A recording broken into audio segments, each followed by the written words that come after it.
In 1942, as Allied tanks rolled across the deserts of North Africa and Soviet steel clashed with German armor on the Eastern Front, whispers began to circulate of a new weapon unlike anything seen before.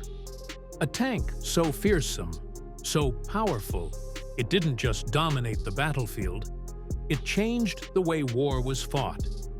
That tank was the Tiger ID, the pride of Nazi Germany. A mechanical beast wrapped in armor and armed with one of the deadliest cannons ever mounted on a tank. But was the Tiger truly the invincible monster it's often portrayed as? Or was it a beautiful, terrifying overreach?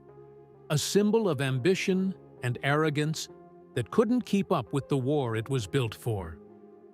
In this episode of History in under 15 minutes, we dive into the rise, the roar, and the tragic legacy of the Tiger weapon origins, the demand for a super tank.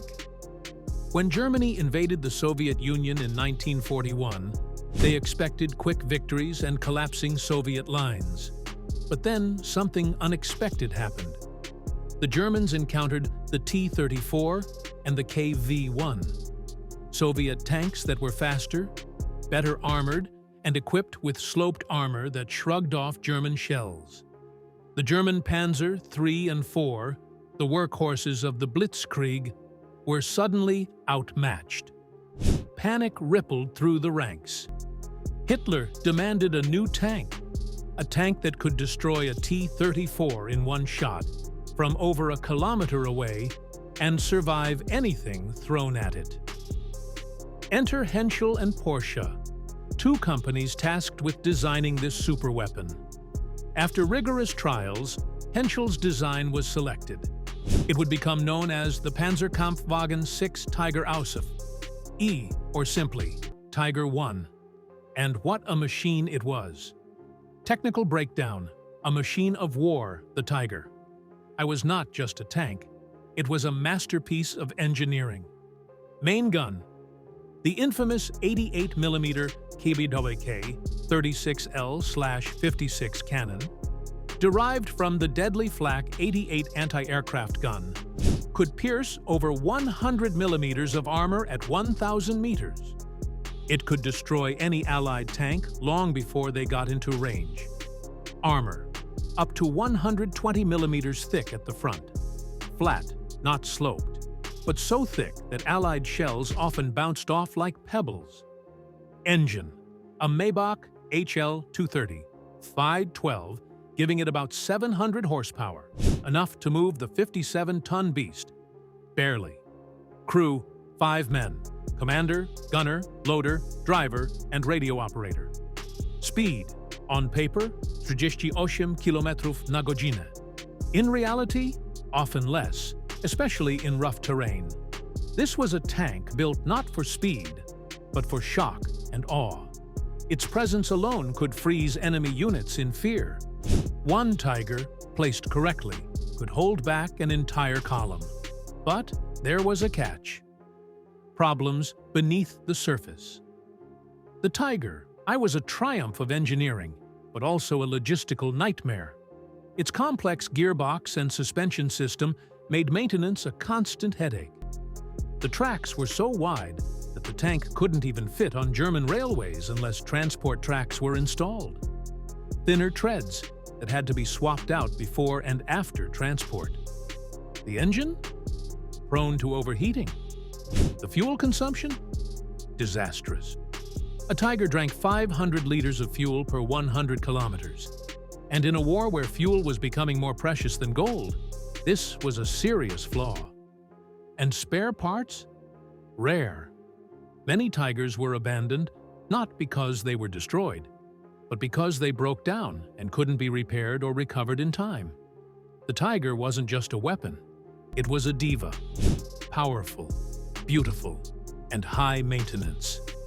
Debut in combat: North Africa and Lenengrad, the Tiger. I first saw action in late 1942, near Leningrad on the Eastern Front, and in Tunisia during the North African Campaign. The results were mixed. In the East, Its armor and firepower shocked Soviet troops.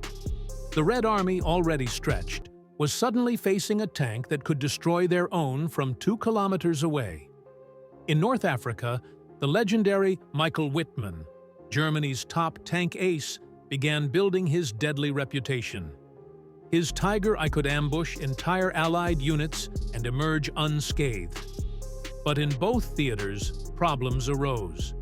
Tigers bogged down in the mud, overheated in the desert, or simply broke down mid-march. Despite the hype, the Tiger was not invincible. But when it worked, it was terrifying. Roar of the Tiger, tank battles of legend. One of the most iconic moments in Tiger history came during the Battle of Kursk in 1943, the largest tank battle in human history. Hundreds of Tigers led the charge into Soviet lines. Their firepower tore through Soviet tanks. Crews called them the Devil's Chariot. But Kursk also exposed the Tiger's limits. The Soviets, prepared and dug in, used mines, artillery, and tactical depth to halt the German advance. The Tiger couldn't cross rivers easily. It was too heavy for many bridges. It struggled in soft ground, and when outflanked by faster Soviet tanks, its lack of mobility became a death sentence. And yet, stories of Tiger crews knocking out dozens of enemy tanks in a single engagement were not myths. They were real. Michael Wittmann once destroyed 14 British tanks and 15 vehicles in under 15 minutes during the Battle of Villers-Bocage in Normandy. Alone. This tank, in the right hands, was a battlefield god. Reputation versus reality. The Tiger II's reputation far exceeded its actual impact. Only about 1,350 units were ever built. Compare that to the 50,000 Shermans or 57,000 T-34s. Yet Allied tank crews were trained with one warning: see a Tiger, call air support, and pray. The psychological impact was immense. Tigers were rumored to be everywhere, even when none were on the field. Allied commanders often mistook regular Panzer foes for Tigers.